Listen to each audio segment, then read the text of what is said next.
Thousands of young Irish people work in the US on J1 visas. I've done it myself, a happy summer in Boston many years ago, and generally it's a very positive experience. But things have changed drastically under US President Trump, with the recent authoritarian announcement that students will have to hand over social media accounts. We're watching a major incursion on freedom of expression, unthinkable in a Western democracy. This week, a young Norwegian tourist detained by ICE at Newark airport and sent back to Oslo. Why?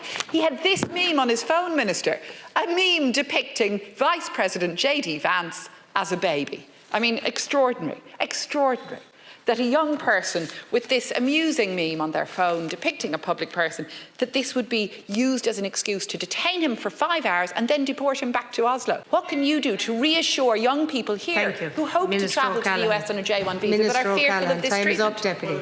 There's very little I can do about the US immigration system. Like, I'm trying to put rules in the Irish immigration system. I can't control the US immigration system. I think it is regrettable that these new measures are being introduced by the United States. I welcome the fact that the Taoiseach and the Taoiseach have indicated that they think it's inappropriate. We'll mention it with the US authorities.